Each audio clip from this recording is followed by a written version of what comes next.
In the Right Podcast is a proud member of the Borellis Podcasters Guild.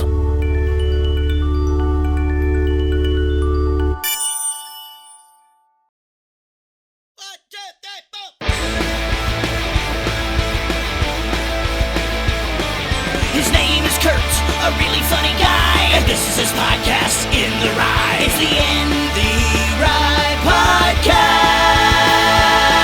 Curt Fletcher. This episode is brought to you by Southwest Labs, which offers a huge variety of tests: STD testing, prostate screening, diabetes monitoring, COVID-19 testing, and more. You simply choose your tests, get tested, get your results, and get a doctor's interpretation virtually. It's easier than the hassle of making an appointment with your doctor. Call 505-609-LABS, visit southwestlab.com, or find them on social media at Southwest Lab for more information or to schedule a test today. With locations in Albuquerque and Las Cruces, Southwest Labs makes medical lab testing simple. Mention this ad when you schedule your appointment. Hey everyone, thanks for tuning in. It's episode 37 in the Right Podcast with Curt Fletcher. I'm your host, Curt Fletcher.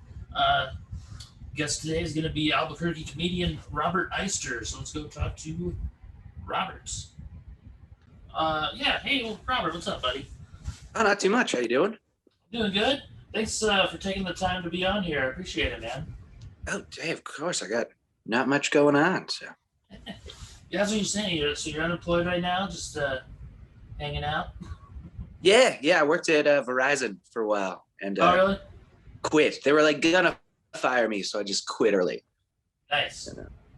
Oh yeah, that's good. How long did you work over there?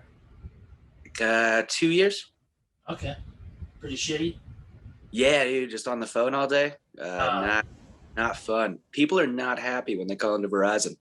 Just on the whole. I can imagine, man. Yeah, you never get those calls. Like, you're just like, man, I'm really loving this Verizon service. Thank you. Yeah, no one wants to call and wait 30 minutes just to, be nice. That's cool. So have you been working on your stand-up a lot more now that you got some free time? Yeah. I mean, it's kind of weird because I feel like I kind of wrote more when I was at work, just sort of like as a mental escape. Yeah, for sure.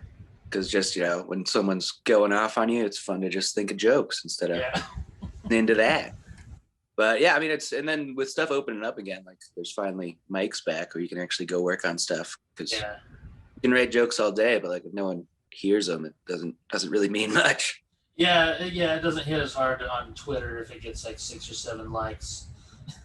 Oh yeah, I can't even be on Twitter. I got kicked off for. Oh really? To the president. Oh, that sucks. Yeah, it's all right. I'm probably better off, Yeah, I got blocked by Rob Riggle once. That was pretty fun. You got blocked by Rob Riggle? Yeah, because I don't like him, and I told him how much I don't like him. I could see that. I'm not a huge Riggle head myself. Yeah. So yeah, he blocked me. So I noticed he's on TikTok, so I'm gonna see if he can block me on there too. Blocked on all platforms. Yeah. Yeah. You never know. You might run into Riggle sometime. I know. Yeah. I wonder if maybe dealers. Yeah. He's probably like a super cool guy in person or something. He just seems like he's not. Hey, you might be spot on Rob Riggle. Yeah. I'm pretty good at reading people, And if you block a random person on Twitter, I feel like he's not the best guy. Yeah. I didn't even say anything that shitty to him. I think I said, I'm just here hanging out with my buddy at lunch, and we're talking about how awesome it is that Rob Riggle isn't here. And I guess he doesn't like that. You might just be sad he's not invited. Maybe. But I also said, hey, remember that time you were really funny in The Hangover? Oh, no, wait, that was Zach Galifianakis. That's probably the one that did it. Yeah, he probably lost a lot of jobs to Zach Galifianakis. He was like about to launch a in between two ferns type thing, and then just punch. Yeah, he had like 2 different plants. Yeah. He's like, he stole my bit. Something. Yeah. So how long have you been doing stand-up now? Seriously, I've been doing it about 3 years. Okay. Like every week and stuff. I did a little before in Ruidoso. Oh, really? Where I was here, and then like a couple of times in Austin, Texas. But Is that where you're from? Is Austin? no, I'm from Wisconsin originally. No shit. What part? Milwaukee. I was born in Milwaukee, but then Colorado for the most part. What part of Colorado? Lakewood, just a little west of Denver. Yeah, I used to live in Lakewood. Oh, nice. Yeah, I love it there. Alumni, Yeah. Yeah, I lived out there. I didn't live in Lakewood for too long, about 6 months or so, and then I moved downtown. And nice. yeah, Denver's great. That's You're cool. From Iowa? What's that? Where are you from? Yeah, I grew up in Iowa. Okay. Yeah, I remember all the Buckeyes. Okay. Or Hawkeyes, or... Yeah. So, did you ever perform at the Inn of the Mountain Gods then down there? No, I never did. I went to some of like because they had Tuesday night shows where they would just bring in random traveling comedians. So I went to a couple of those, but I never actually got a chance to perform at the Inn of the Mountain Gods. Okay. They probably would have let you if you would have hit them up. There was a guy there named Waylon that he was from down there, and I was performing down there, and he was able to do a guest spot. And it was like his first time doing stand-up, and that was pretty cool. He was a nice dude. He died a couple years ago though. But yeah, were there any other comics there when you go to perform, or are you just going to like music open mics? Yeah, no, in Ruidoso it was pretty much just nothing but music, and then I'd be the one comedian going up and doing it, which it was all right. It was like the one craft beer bar in Ruidoso. Really? It was kind of like the hipsters of Ruidoso, if such a thing exists, Because other than that, it's like Texans and hunters and yeah, that's what the crowd. A lot of the crowd at the End of the Mountain Gods, mostly Texans. So, yeah. Yeah, I learned that quick by making fun of Texas, and their whole economy is pretty much based off of people from Texas going up there. Yeah. Were the open mic crowds pretty receptive to your comedy? Yeah, no, people were pretty into it. Cool. So. Yeah, because we when I was starting out, kind of back in the day, we found this coffee shop that was doing music and poetry, and everyone got 15 minutes. And I don't remember. I think it was Luis Powell was the first one that ever went down there, and he told me and my buddy about it. And he's like, "Dude, they gave me 15 minutes at this open mic." And he's like, so he told me and my buddy about it. He's like, "Don't tell anyone else about it, and we'll just go down there and do this every Wednesday."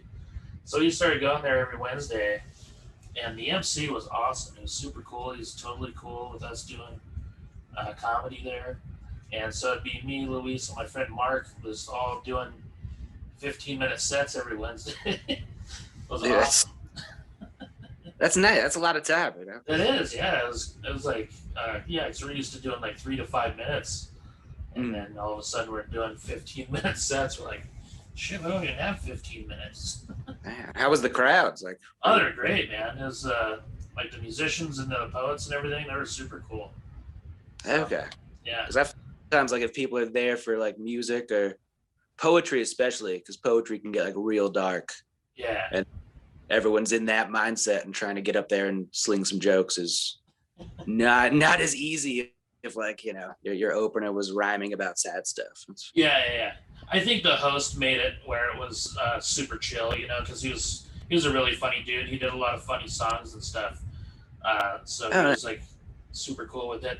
Once there was another guy that took over as host after him, and I remember I took one of my friends there from out of town, and he had a lot of dark material, and I went up there and I did a joke about Rosie O'Donnell. It was a pretty gross one, and he kicked me off the stage, and I was like, "Are you serious?" He's like, "Yeah, you can't do that." And I was like, "I do this stuff all the time here." He's like, "Nah." And I was like, "Okay." He's like, "Well, probably take Charlie's name off the list then." And then after that, we just stopped going. It was kind of a Nazi about shit like that. So. Yeah, no, I mean, you're gotta just allow people to joke about what they want to. And it was funny stuff too. Like, Oh yeah, it wasn't like just gross to be gross. It was clever shit. I wasn't like.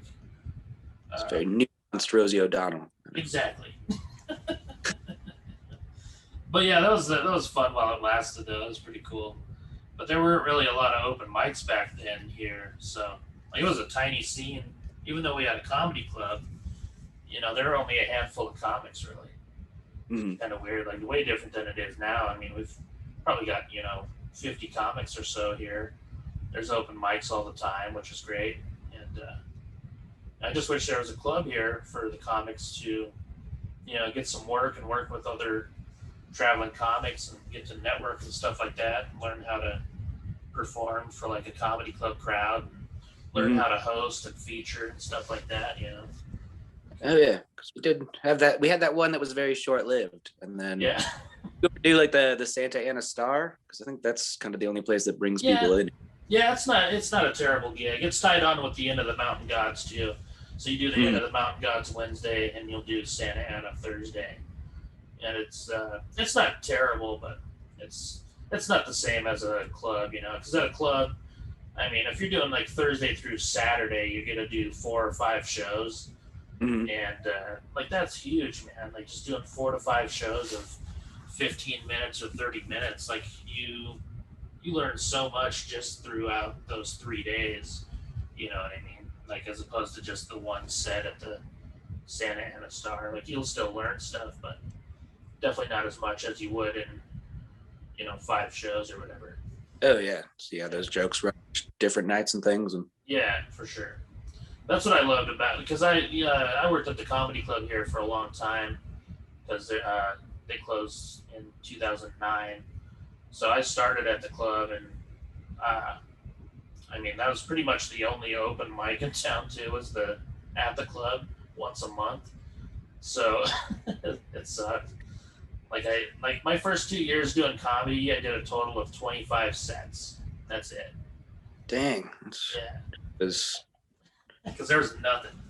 Nowhere to do it. Yeah. So, and then once the scene started getting a little bigger, a couple people started running some open mics around town and stuff, and then we found that coffee house. That was nice. And then I started getting gigs at the comedy club regularly, where I'd get a host for the week. And back then, like, people would go to comedy clubs like all the time. Like, it was Wednesday through Sunday. And so that was 7 shows. Plus we'd do a casino gig in Espanola Tuesday. So we did 8 shows. Every time I'd get a host, I'd do 8 shows for the week. So my number of shows, my 3rd year of doing comedy, like, I think it tripled probably. just from getting all those hosting weeks. I got like 3 or 4 in my first year that I started hosting. And it was crazy, like, just learning, like, how much I learned, like, in that time. And, like, you really learn how to write for a different crowd. Like, that's how I learned how to write for, like, a comedy club audience. And I'd watch all the other comedians and see, how they did with the crowd and stuff like that. So it's pretty cool.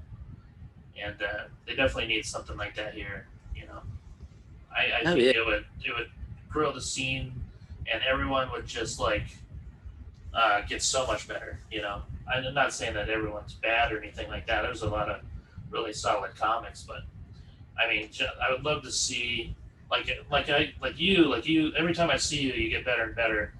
And just like, if there was a club here and you got to do that many sets, like you would just get, oh yeah, really, really good. Be able to interact with those people that do tour around more and stuff, and like do longer sets, because we have a lot of open mics, but it's you're just doing 5 minutes every night, versus there's not as many opportunities to do like a 15-minute set or those longer sets. Because I mean, I definitely struggle with endurance, I guess you could say. For sure, yeah. And a lot of comics, it's hard for them to get going in 5 minutes.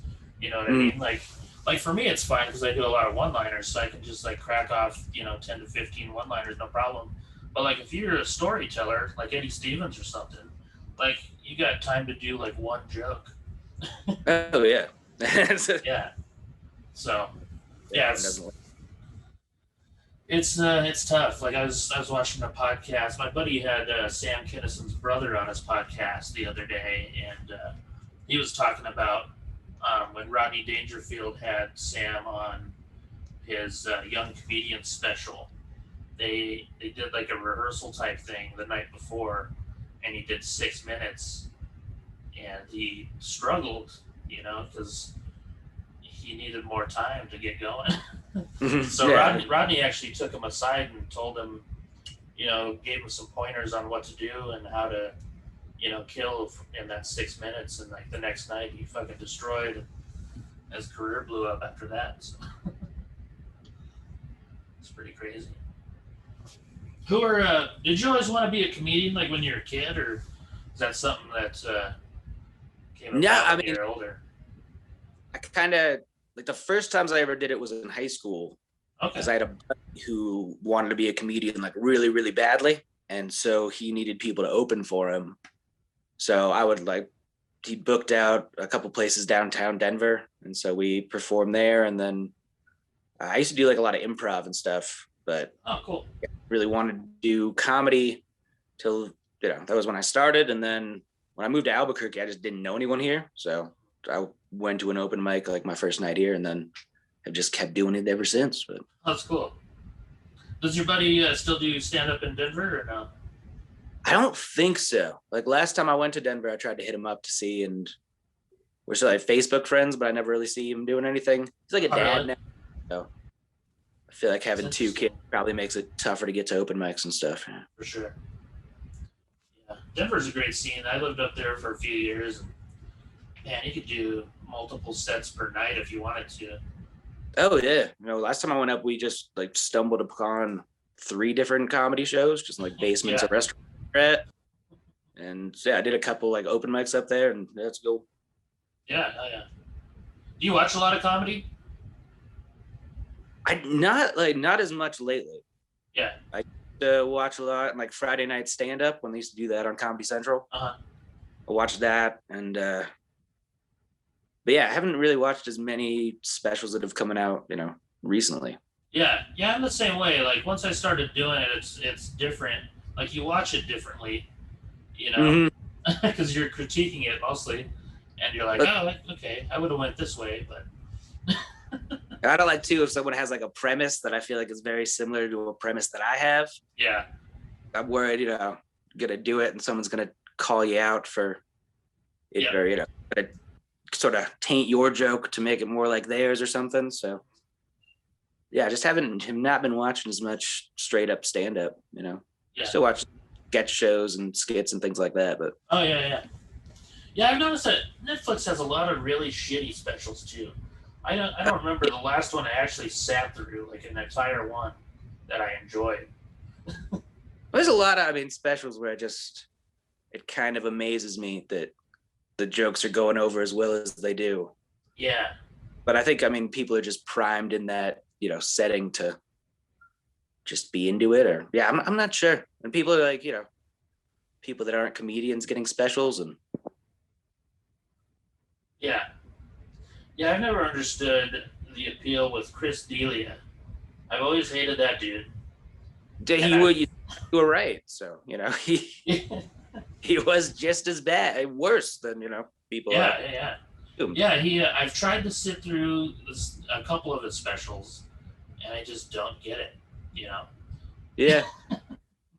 I used to have a lot of friends like Jeff Dunham, and I never really understood that one. Oh my God, I hate Jeff Dunham. Yeah, he came to my college, and people lost their minds. Oh God. So here's a Jeff Dunham story. This is before he was famous. This is like 1999. My friend was opening for him at a club in Tulsa. Like he was still doing comedy clubs. And it was my friend's first time ever hosting at a comedy club. So he brings his camera so he can film himself.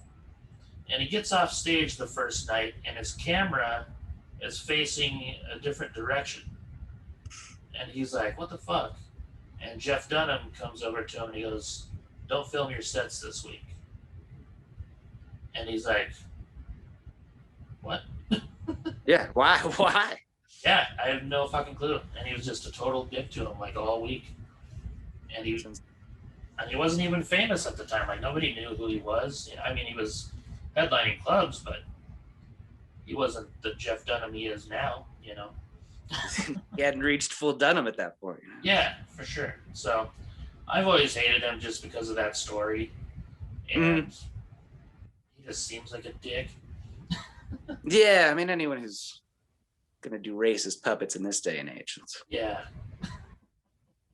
probably fucking Rob Riggle level of terrible. Yeah. Did you? Are you a Tony Hinchcliffe fan at all? Do you know him? I don't think I know him. Doesn't ring a bell. Okay, good. Well, he's really popular for some reason, and he's also terrible. They actually pulled his Netflix special, I think, is so bad. But there was a video posted yesterday by this Asian comic that I know, and he went on. He had to introduce Tony. He went on and performed right before him, and he posted this video yesterday that went viral. And Tony was super fucking racist. And like he comes up on stage and he's making fun of the Asian comic and like calling him the worst name you can think of to call an Asian comic, and like it was bad. It was really bad. Read the time. It's their month. It's Asian. Yeah, exactly. And I don't know what Tony was thinking. Like, he thinks he can get away with it because he headlines comedy clubs and sells out all the places, but he's like one of Joe Rogan's dudes, So I don't know if that's his thing. He thinks he can get away with it or whatever, but it's another guy whose appeal I don't really understand is Joe Rogan. Yeah. The fervent, I guess all I just always remember is the guy who like fed people horse dicks and stuff. For sure, yeah. And in a way, he still is. They're just, Yeah. Yeah, it's so weird. Like, everywhere I go, and if someone finds out I'm a comedian, they're like, oh, you listen to Joe Rogan? I was like, no. Yeah.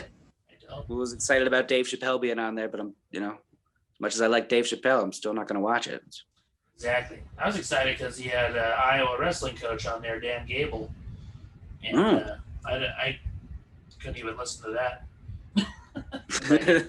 I hate Joe Rogan so much. Yeah, I don't understand his popularity either. It's just, I don't know. It's people.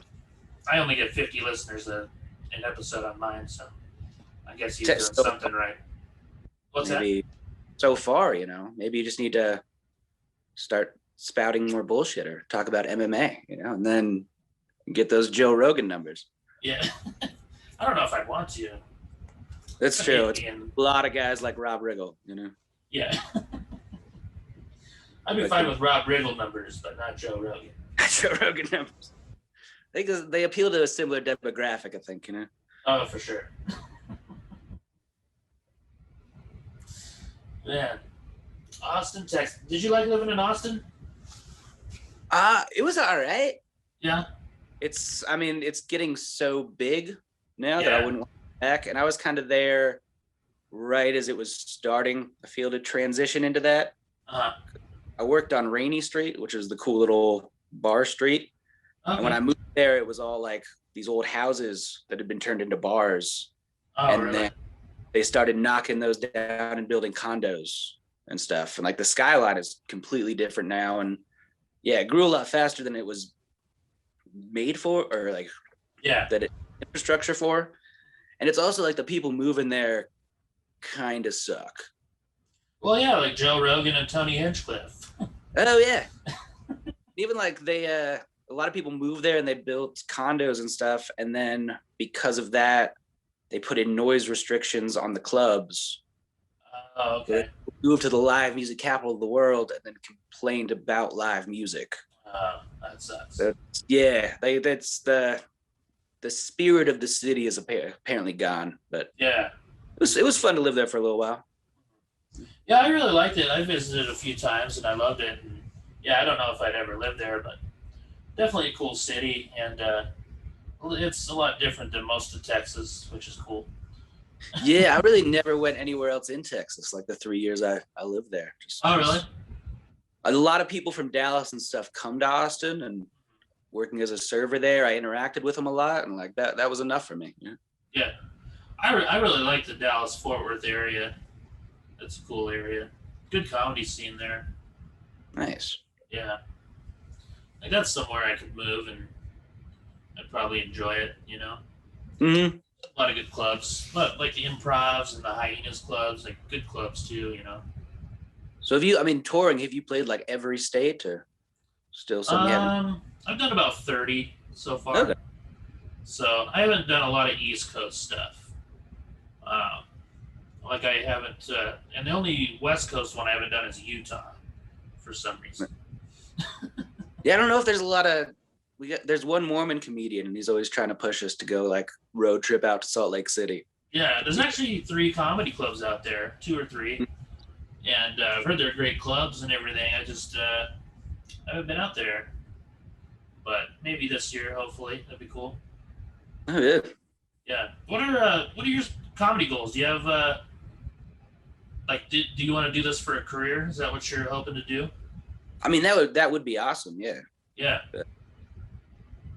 Really, I mean, short term, I just like to do, work on getting more longer slots and stuff like that. And then, if I could go, I'd like to try to tour, or, go to another states or something, just to see, regionally how it is out there. Yeah, it's different. It's funny how some people don't adapt their material when they travel.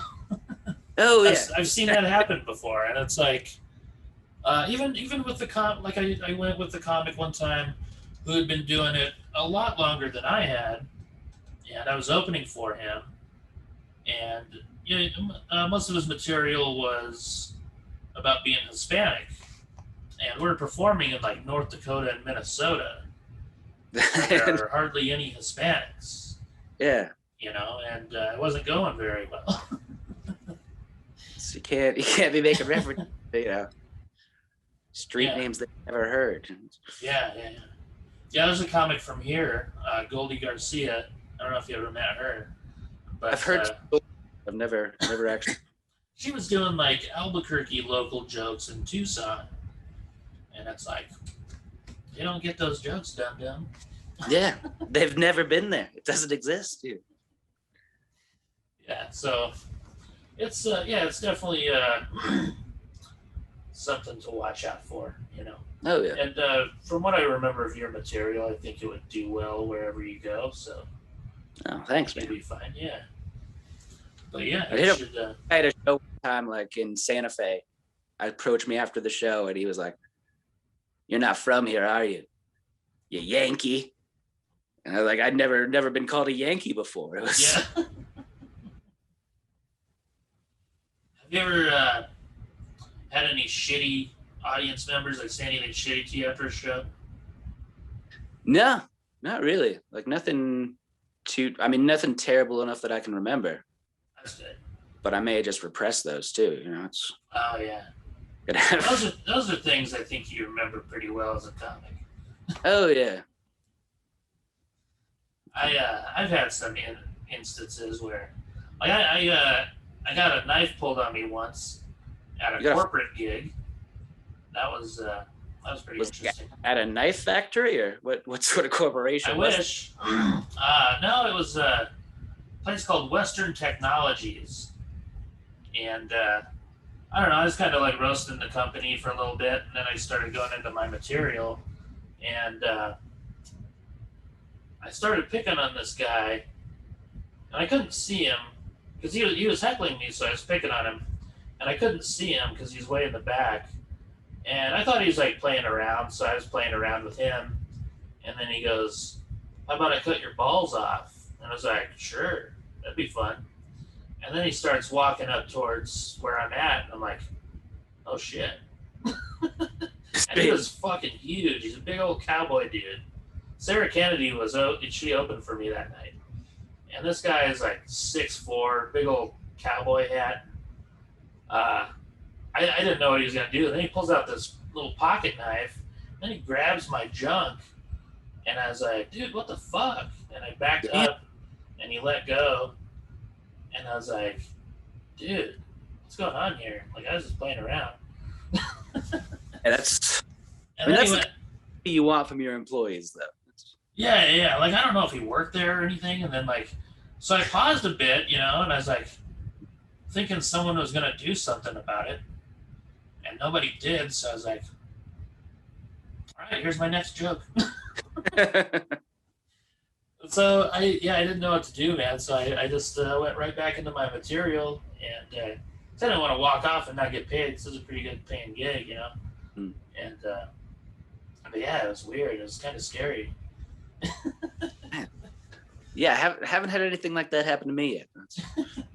I like at comedy clubs because a lot of comedy clubs will have bouncers and stuff, so you can like get away with more stuff. Like I was doing a gig in Oklahoma City. And this lady like just kept heckling, and she wouldn't shut up. And I was like, "Hey, if you're here, who's guarding your meth lab?" And she got pissed, and she stood up and starts walking towards the stage. And I was like, "Oh man, she's really got a meth lab." And then the bouncer like came over and kicked her out. Hey, that's awesome. Yeah, and all of her friends were like, after the show, they're like, "Oh, that's so funny. I think she really does have a meth lab." I was like, I bet she does. And then there's another time in Colorado Springs. This is back when I was first starting out, and I wasn't really good at dealing with hecklers yet. And there was a guy sitting right up front. He's on a date, and he's saying something after every single joke. Like I've told like 3 jokes at this point, and he's made a comment after each one. And I'm like, fuck, how do we shut this dude up, And I was thinking about taking the mic stand, like shoving it in his face or something like that. And then, so finally I see the security guard notices that he's saying shit. And so I see him walking towards the guy. So I tell another joke. Is like, if he says something, I'm going to say something. Because that security guard's there to whoop his ass. So he says something again, and I just go, I was like, dude, if you don't shut the fuck up, I'm going to punch your girlfriend in the face. And like the security guard like stopped to see how he was going to react. And the dude like just sat there and looked at me. And then I just went into my next joke, and he didn't say shit. So that was pretty cool. I've heard of some times where people have like rushed stages in Albuquerque at, Oh yeah, Mike. Yeah. One of my friends actually did get elbowed in the face at like an open mic. Oh really? Yeah, and I mean the comedians had to step in. Damn.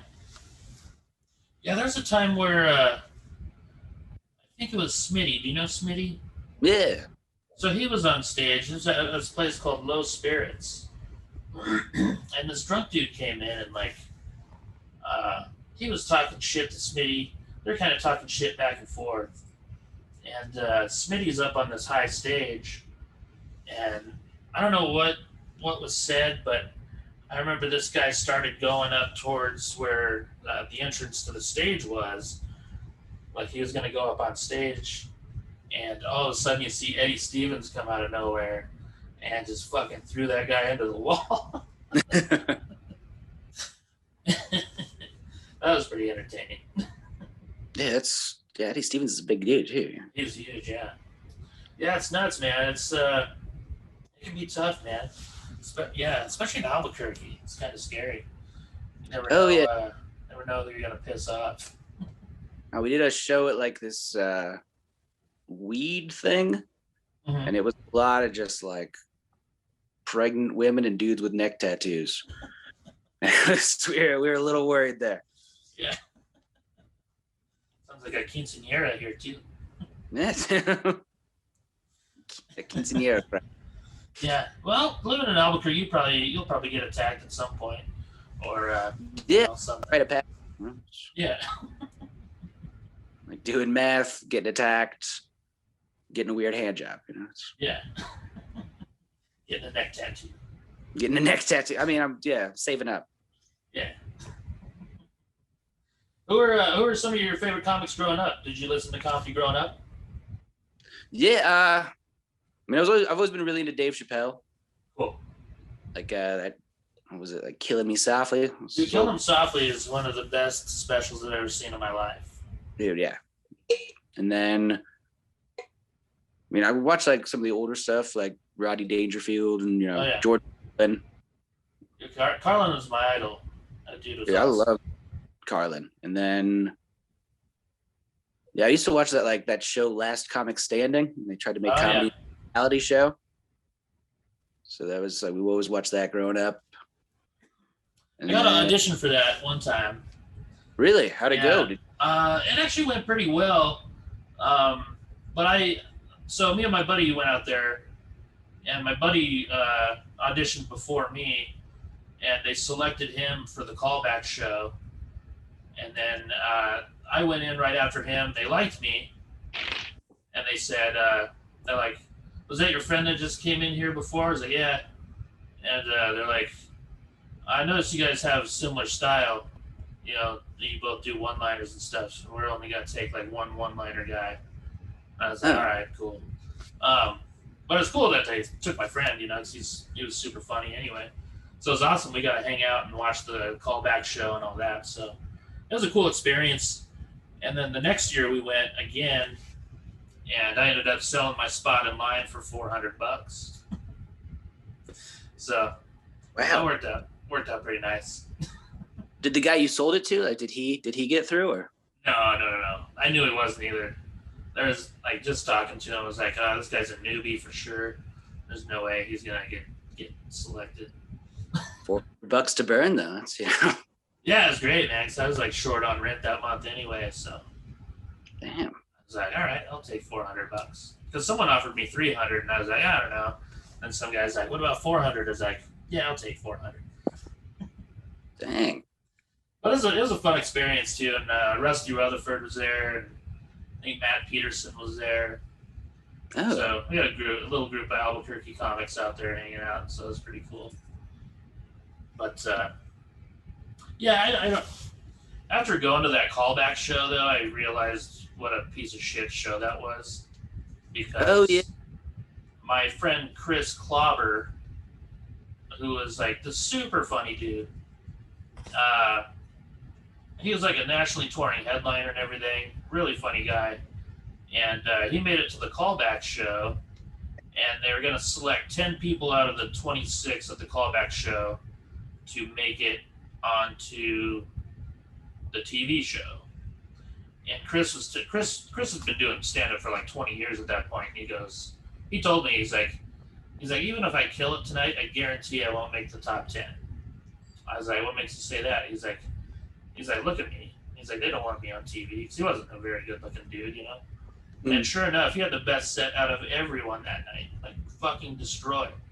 Even did better than Chris Porter, who ended up being in the top 3 of the show. He just killed. And all the people sitting around me even voted for him, and he didn't make the top 10. And that's when I realized that show was horse shit.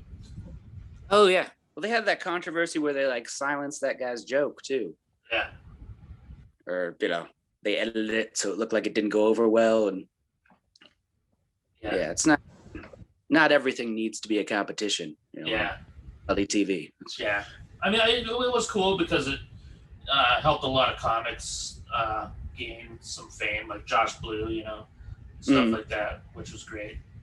And, but yeah, it was, I don't know. It just kind of rubbed me the wrong way when I saw that. Wasn't too happy about it.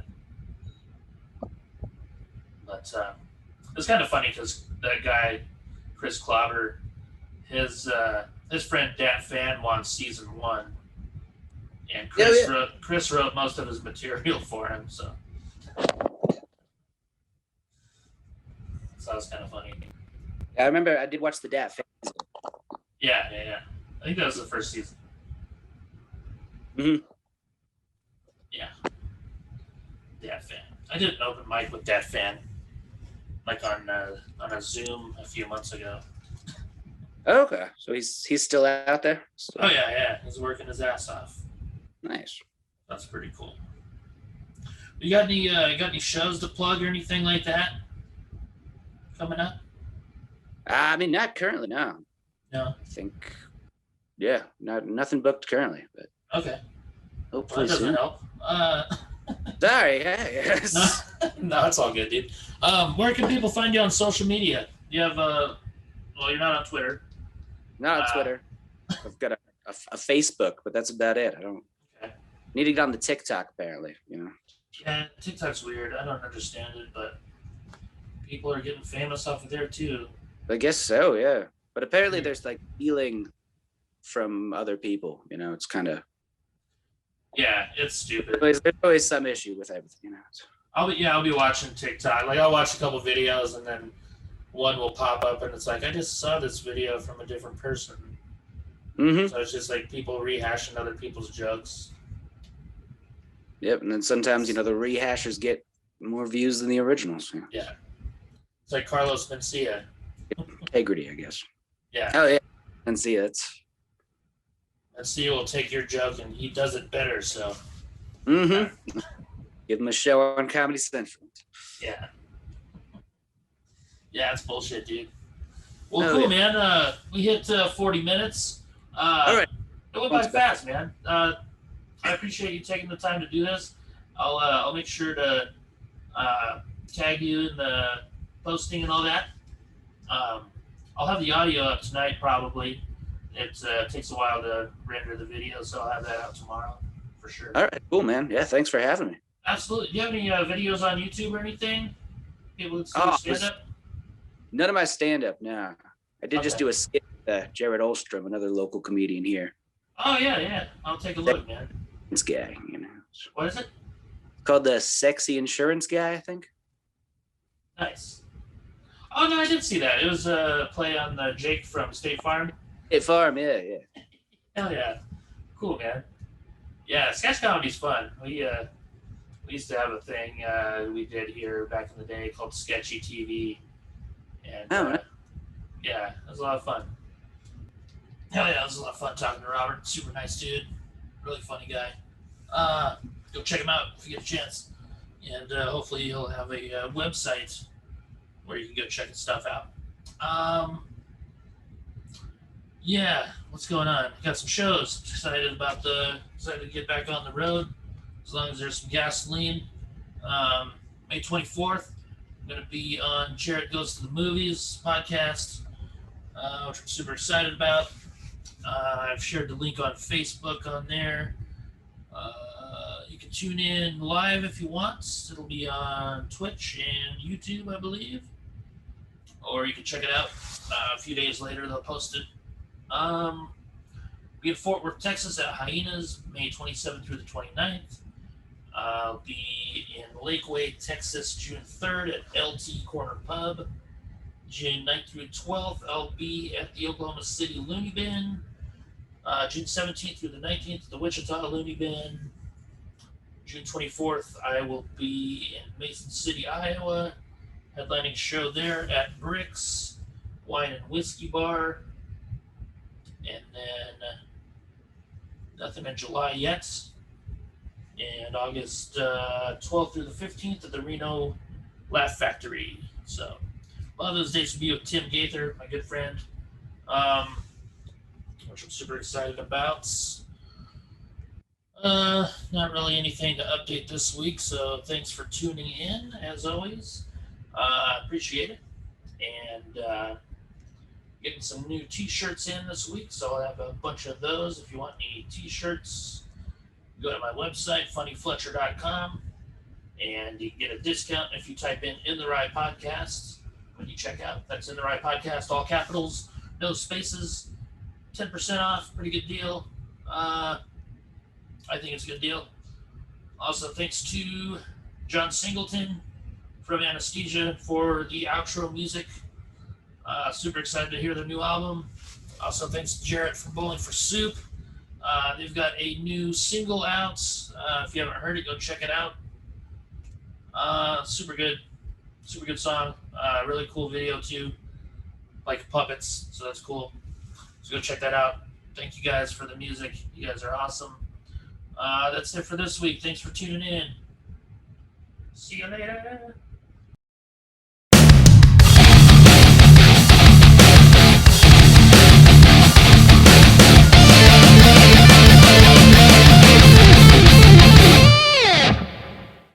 Hey everybody, this is Eric Carter Landine, the host and producer of True Consequences podcast. True Consequences is a true crime and mystery podcast with stories based in New Mexico and the American desert Southwest. I started this show to bring light to cases that need to be solved in my state. You see, my brother was murdered 33 years ago, and his murderer still walks free. So I cover cases with an empathetic lens, because I understand what it's like to seek justice for a family member. I hope you'll give True Consequences a chance. You can find me wherever you listen to podcasts.